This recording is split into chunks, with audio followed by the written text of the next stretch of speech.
Hello guys, welcome back to the channel, and today we are going to see the differences between a slipper clutch and a center diff.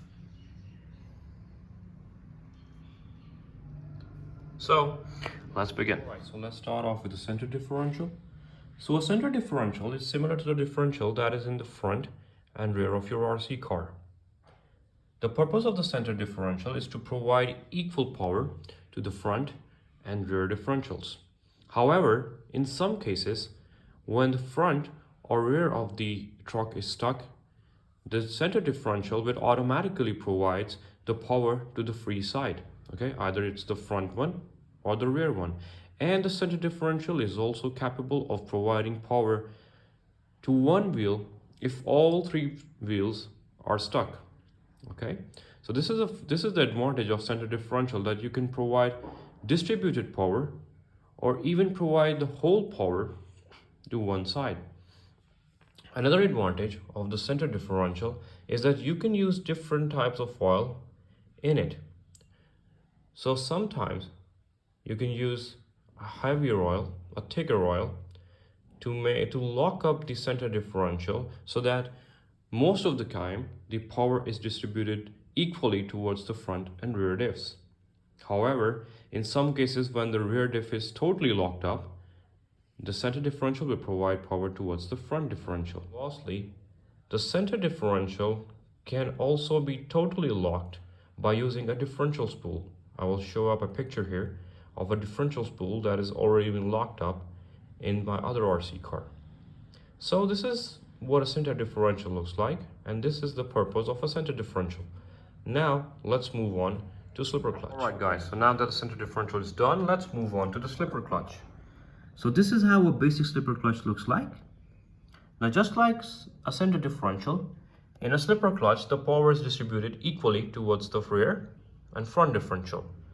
Now why is it called a slipper clutch, and what is the main advantage of a slipper clutch over a center differential? Let me explain. So for example, if you turn on your RC truck and you give maximum throttle in the start, in a center differential the power will distribute directly towards the rear or front differential. Now there are chances when that high torque is transferred directly to the rear or front differential, it will strip the front rear or the front differential easily. However, in a slipper clutch, when you give that full throttle, the slipper pads will not directly transfer that power towards the spur gear. And once the spur gear is not turned, the power is not distributed to front or rear differential, because the slipper clutch will allow the spur gear to slip.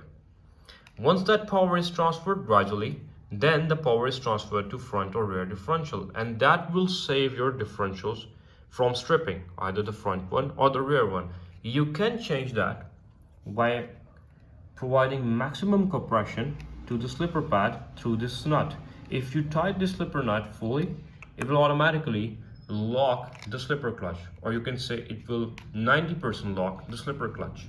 But this is not recommended, because in that case the front and rear differential will strip easily.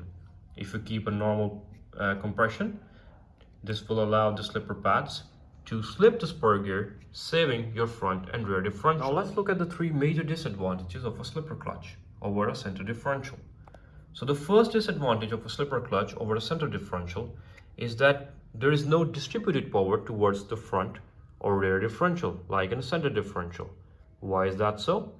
Because when the spur gear is allowed to slip, there is no power transferred to either the front or the rear wheels.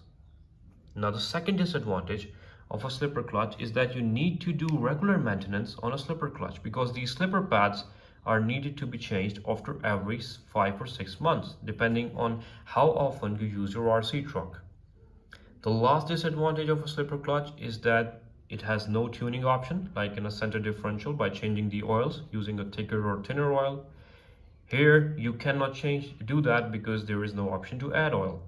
However, the only thing you can change here is the compression force on the spur gear by rotating the nut clockwise or anti-clockwise. So that is it for this video. I hope you understand the difference between the slipper clutch and a center differential. If there's any query, just drop a comment below and I will explain that as well. If you like the video guys, please leave a thumbs up and also subscribe to the channel if you haven't already for any future tutorials and future videos, and I will see you again in the next one. Thanks.